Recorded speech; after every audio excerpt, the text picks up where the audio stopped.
Welcome to yet another episode of Measuring Up Municipalities on ANC NC TV. What a wonderful day it is. Rainy day in Kimberley, though, and I must say we are blessed with a couple of days to go to the elections of the 1st of November. And as we know, or we all know, that we talk to municipalities throughout the Northern Cape, and we are talking about the achievements of those municipalities and challenges and solutions of those municipalities as we head to the local government elections coming through on Monday. We'll be right back with our guest just after this.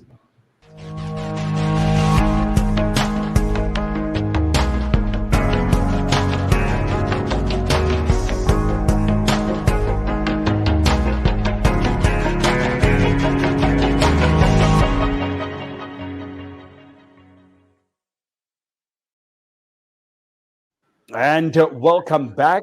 This is Measuring Up Municipalities, where we kind of like take the measuring tape and measure up and where we are in terms of service delivery just before the elections. And we take a look at Emthanjeni Municipality this evening. And we are joined by the Mayor, Cde Sipho Sthonga, who is connecting visually or virtually, rather. And of course, welcome to the show, Mayor. How are you doing? Good evening, Malik. I'm doing okay. Thanks for having me. Also, good evening to the viewers of the program. Thank you very much. And are you well?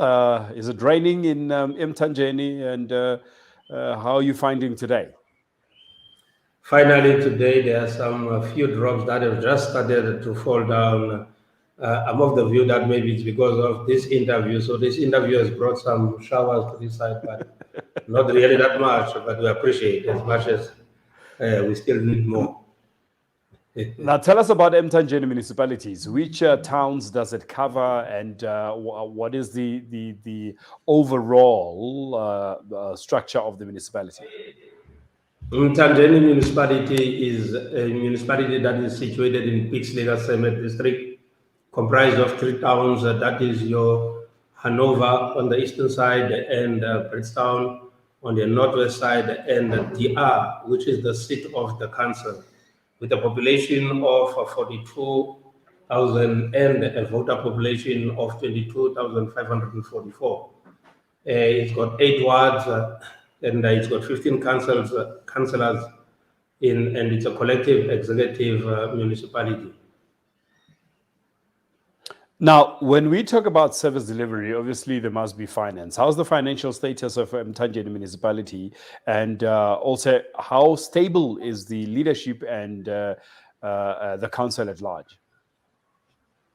Starting with the stability of the leadership, both politically and administratively, Emthanjeni can boast to have a stable leadership. When I'm saying stable, let me allude to the feeling of all the senior manager posts, starting from the municipal manager and all the senior managers, your directorate, your finance, your infrastructure, your corporate services and community services. All of them are having warm bodies that are heading those directorates and taking responsibility of service delivery to the communities. Secondly, politically, we are a council that is comprised of 9 ANC councillors and the 5 opposition collective, 4 of which is the 5 of which is the DA and 1 EFF. But safe to say that since the inception of this administration in 2016, there is fairly stability politically in the municipality, inside the municipality, and except the protest marches here and there that were coming to the municipality from time to time. But we are fairly a stable municipality, both politically and administratively. Financially, how are you? How's the audits? Yes, financially, the municipality for the past financial year, for the past 3 financial year, we've got in 2016-17, we've got a unqualified with matters. We then regressed in 2016-17 and up to now, we were back to qualified opinion, that is the audit opinion, which tells to say that there are some mishaps that we have incurred in managing the finances of the public going forward. But safe to say that as the municipality, financially, we used to be viable, but there are now challenges, particularly in revenue collection, since just before the pandemic and after the pandemic, where we are having challenges of collecting revenue optimally in order for us to maybe to meet or to remain afloat financially. But safe to say that all our obligations and our debtors, we are managing to pay them within the regulated time of 30 to 60 days every time. Now, you're saying, a qualified opinion was given by the Auditor General, and that means that you had some, mishaps or missteps of managing the public funds. What exactly does that mean? What mishaps were there? Currently, when you talk of mishaps, you might talk of irregular expenditure or unauthorized expenditure that the auditor will pick up. And to an extent, that is not maybe a result of negligence or anything, but it is a result of maybe having some challenges to meet the necessary requirements because of the area where we are getting or we are situated. Let's make an example. If you come to an unauthorized expenditure, it should go through council in order for the council to apply its mind and condone that unauthorized expenditure, which we have done. But most of the auditor would want to get evidence to say that what is it that we have done.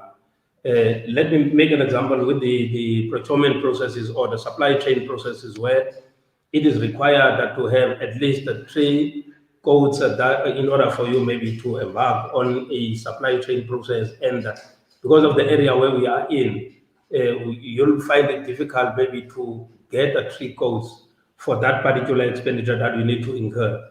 Then in the light of that, the council then condones or approves such expenditures, knowing to say that it is a challenge, and if we are not going to approve them, they will hamper service delivery. But when it comes to the issue of the Auditor General, the Auditor General will see the resolutions of council, but on top of that, he wants to get evidence to say that what is it that we have done to secure the trickles that the supply chain policies and processes require of us. It's just but one of the issues that maybe are raised by the Auditor General under the irregular and unauthorized expenditures. So those are the mishaps that mainly I'm referring to. And what is the municipality doing to correct these measures? Because obviously policies, procurement policies are there for a reason, number one. And I don't know why is it difficult for a municipality to, in a place like they are, to get 3 quotations? For example, let me give one example. When we are embarking on a project of constructing a road or a street or housing, where we need a bulk supply of maybe sand or a bulk supply of bricks, a bulk supply of any other material that we will use. Unfortunately, in India, we don't have sufficient supply of such. We are depending on other regions and in particular on other provinces for such a supply. Now, if, for example, we've got one supplier in the area, like, for example, for sand and stone and other issues, we do have a supplier in our area, within our reach, which is less than 5 kilometers within our reach. But we have now to look for quotations in the vicinity of 300 and more than 300 in order for us maybe to meet the requirements of the procurement.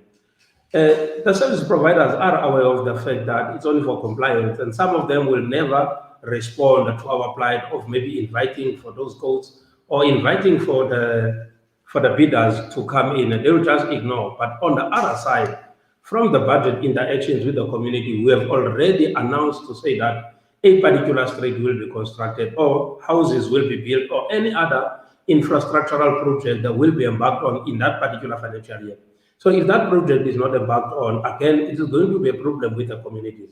So we are having such challenges, as much as we are in DR, but there is no abundance of suppliers of material in DR. We are depending on other regions like the Francis Bar and other provinces like the Free State that are nearby and the Eastern Cape. So that is the challenge that we are finding ourselves in. Hence, from time to time now, but the policies are there, they require us to do 3 or to get 3 codes in order for us maybe to be compliant with the supply chain process. Now, so we are saying in general that we are going to defy policies just to, procure certain things. Is that what we're saying? Not necessarily, because each and every financial year differed on the number of projects that we're embarking on. In a particular year, if maybe there are no major financial year, if there are no major projects where we need a bulk supply of materials, where we can procure or that we should procure, it's different, because it depends on the kind of projects that we are embarking on a particular financial year.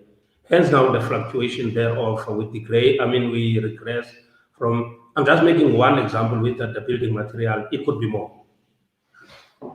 Now let's speak to service delivery. How is the supply of water going in Emthanjeni Municipality? Can you come again?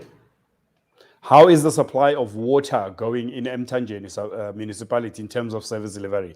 Are we supplying water to our people, especially within informal settlements? As Emthanjeni, we are depending on boreholes. That is the source of water that we are having in Emthanjeni. To an extent that we are servicing about more than 67 boreholes that are servicing Emthanjeni. But we can boast them as Emthanjeni Municipality to provide water to our household to a percentage of more than 95% of formal stands where there is 5 stands and there is a clean running water to more than 95%.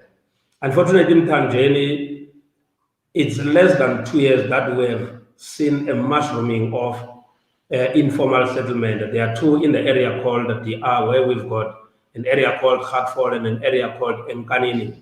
Now, those areas, they are a challenge now to us, but through the assistance of the COVID pandemic allowances that we have received, we managed to put water, but not in a form of like in the formal stands, but we are providing running water to those informal settlements.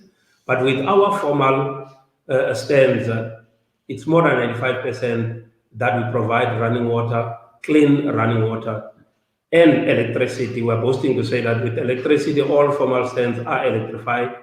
And we're also boasting to say that sanitation, we have eradicated buckets in our municipality. We don't have any bucket system except now in the new unplanned informal settlements that have mushroomed because of the grabbing of land that has taken place. We are only having that challenge, but with the formal stands, we are boasting to have proper sanitation that brings dignity to our people, running water to a tune of more than 95%, and electricity to each and every household in all the households of Emthanjeni. So those 3 basic services we can boast of Emthanjeni to adequately have delivered to our communities. So you're saying that these informal settlement has mushroomed within 2 years. So roughly it's from the beginning of COVID-19, and we are now at the end of 2021. I should think that gives the municipality sufficient time to come up with strategies and policies to curb the land grabbing issue. Fortunately, this land that has been grabbed was a land that has been planned for the development that is taking place in our area. There is a housing development that is taking place in Emthanjeni in all 3 towns. To be precise, to give you figures, in DR we have developed close to 950 sites, and in Bredstown it's 848 sites, and in Hanover it's 470 sites, with 195 houses in Hanover completely built. Now, these informal settlements, the land that has been grabbed, was in an area that was planned to be serviced. So within these 2 years, starting from February 2019, we managed to negotiate with some of the people that have grabbed the land to vacate the land, because it's the same land that needs to be developed. The sites needs to be serviced, the sites needs to be put water, roads, and the sanitation, so as for us to build houses. And safe to say that the project of 2,386 houses that are supposed to be built over a period of 5 to 7 years have started already, because from those 900 sites, there is an allocation of 353 houses that we have started to build. So that project is ongoing. So what I'm trying to drive home is to say that the Smolanyana area of informal settlement that is left out, we are providing water in a form of communal taps that are there, and we are providing sanitation in a form of communal, because those are not formal. It's the area that will still be developed, because that area, it's part of the planned area of the 2,386 stands and houses that are going to be developed in Emthanjeni. So what is the ETA? What is the time frame for you to formalize the formal settlement within Emthanjeni Municipality? Because the ones that you're talking about has been there for 2 years. Because it seems like in the country we have, and also in the province, we have a tendency and a pattern of people staying in informal settlements for 10, 15 years before we formalize them. What is your municipality doing to make sure that these areas are being formalized and houses are being built? We have already started that process. As I've alluded to you, to say that from 2019 we've started to service sites, and as we are servicing sites, all those who are qualifying for housing and all those who maybe are having an ability to buy sites, because we have agreed with the sector departments, that is a key role player, which is Coxstar, to say that from the sites that are developed, let us set aside a particular amount of sites. In Hanover, it's 70 sites that has been set aside. In the DR, we are in a tune of 54 sites that we have set aside, in order for us to make sure that those who don't qualify for low-cost houses, who are then able to buy their own sites, to do so. But that is the mechanism that we are using to formalize those informal settlements, because the area where they are in is planned, the area where they are in is going to be serviced. As the project has started in 2019 and the project is ongoing, we are standing at 954 sites that were serviced, and it's still ongoing because we must service 2,386. So that is a way of formalizing these sites. It's not to say that where people are, because they've grabbed the land, we need to formalize them. We will then remove them, those who qualify, to the sites that we have planned, and develop the area where they are in, as the project has already started, because the project is ongoing. So we have started with formalizing those informal sites. But in the area of Nkhamini where it is not formalized, people are being removed. All of them, those who qualify, they are removed to the service sites. And those who don't qualify are given sites, or rather are given an opportunity to buy sites from the area that the sites are developed, because the area that they are developing is the area that is, according to the studies that have been done, the geotech and all the studies that have been done, is not an area that is suitable for human settlement. Hence, we are not going to formalize that area because of that feedback from those studies. So we are removing them to the formalized stands, and we are giving sites to those who are not qualifying for low-cost houses. So what is the time frame that your municipality has put to complete the project? Unfortunately, as the municipality, from our side, we've done everything in our power, because Tina, as the municipality, we are the owners of land. And as the municipality, we are not the developers. The developers is the Department of Coxstar. So as the municipality, what we should have done, we've done. Administratively, we do have in our disposal to say that what kind of how many people we are dealing with, what is the magnitude of the problem that we're sitting with, because we are dealing with the administration. We have done that. Now, the issue of developing the site, servicing of sites, and building of houses is not actually the function of the municipality, but that function, we do it jointly with Cogstar. Cogstar is the developer, we are the owners of land. So, but I can attest to say, from 2019, the project has started, and we all know it's a multi-year project. When we say multi-year, that project will be running for 7 years. Now we are on the 3rd year of that project. So what I'm driving home is to say that we still have 4 years to go for that project to be concluded.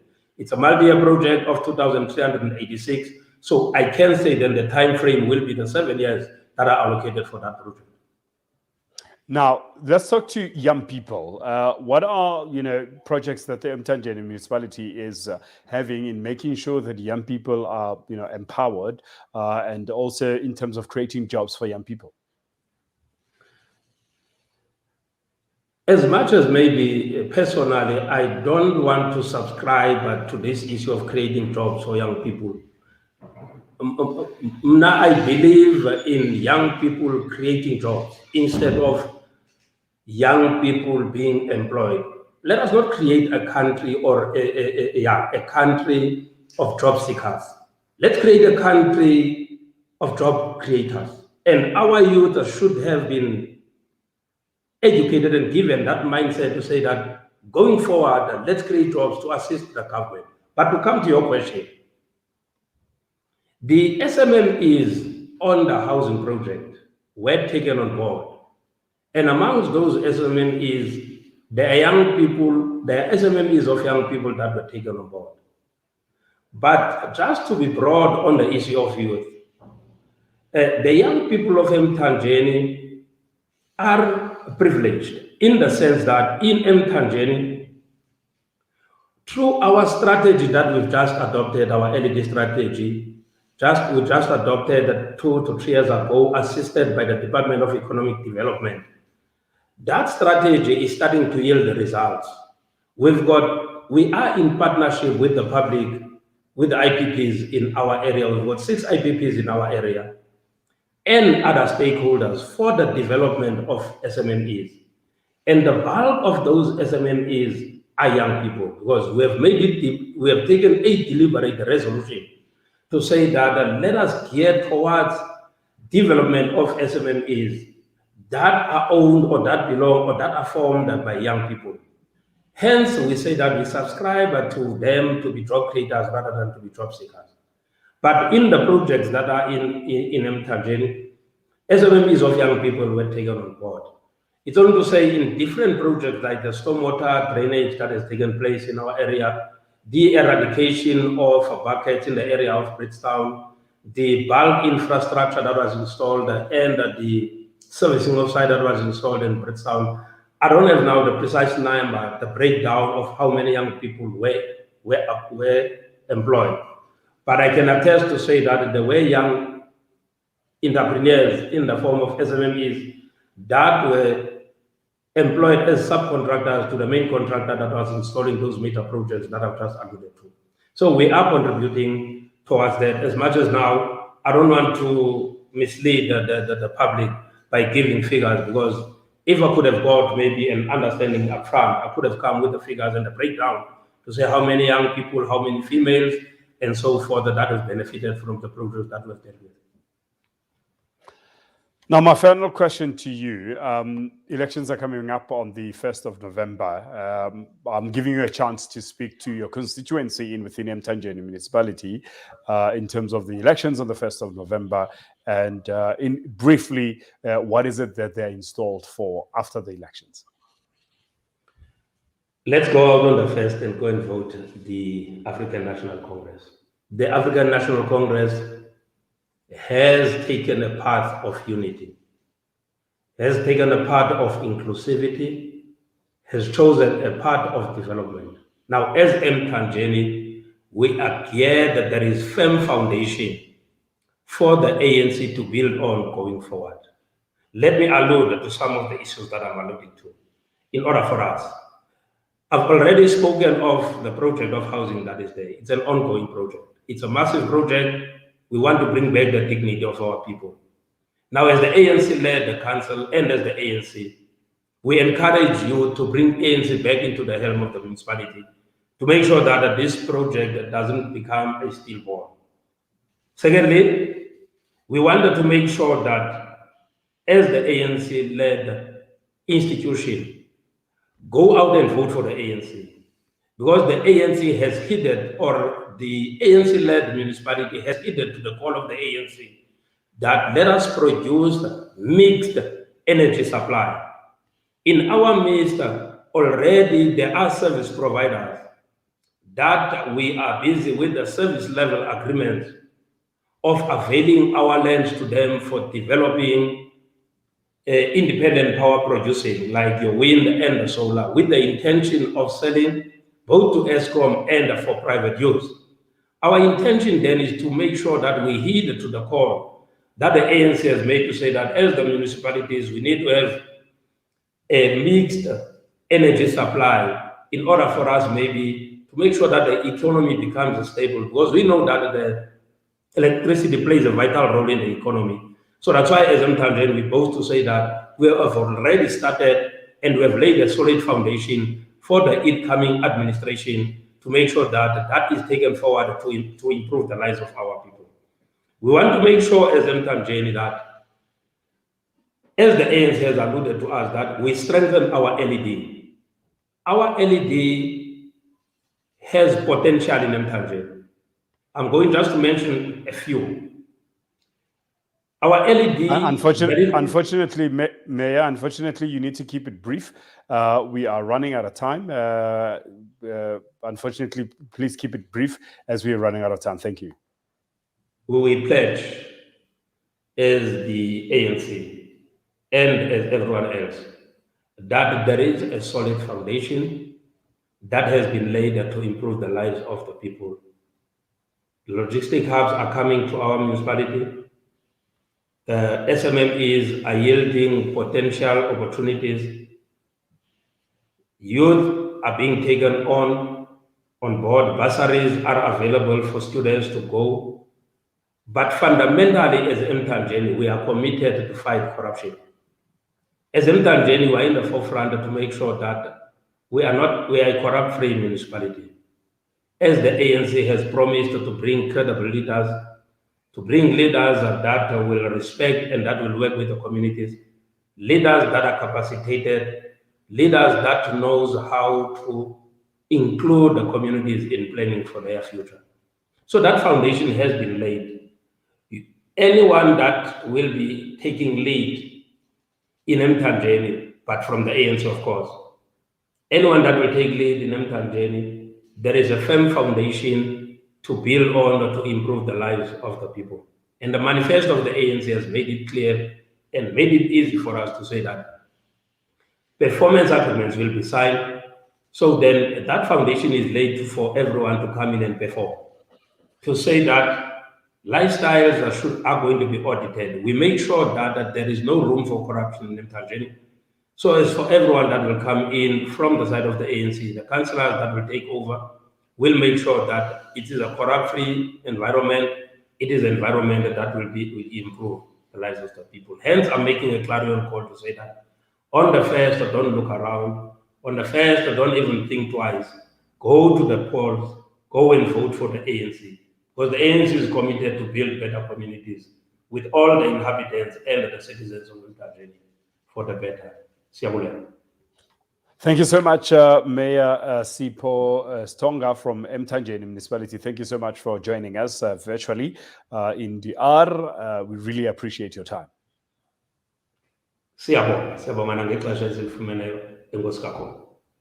Enkosi Baba, Enkosi. That was the Mayor of Emthanjeni Municipality, Mayor Sipho Sthonga, talking to us about issues of Emthanjeni Municipality. As you've heard, there are 95% there in terms of supplying water and electricity. There are mushrooms of informal settlements, but already last year in 2019, not last year, but 2019, the project has already started in developing sites to make sure that the people that are in informal settlements that qualifies to get RGP houses move into those houses. And then those sites that they have grabbed are also developed into housing for the people of Emthanjeni Municipality. Thank you so much for joining us this evening on Measuring Up Municipalities.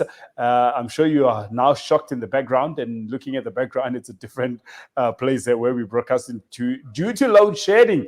But as we are committed to giving you a broadcast, and this time around, we could give you this broadcast. And thank you so much to the crew and the team and that put this together and found the place where we could bring you a broadcast. Stay tuned to this channel, the ANC NC TV, else we'll be talking to Comrade Bloom in a short while. Thank you so much, and thank you for watching. I'm Malik Au, the man with the Midas touch. Until in a few minutes.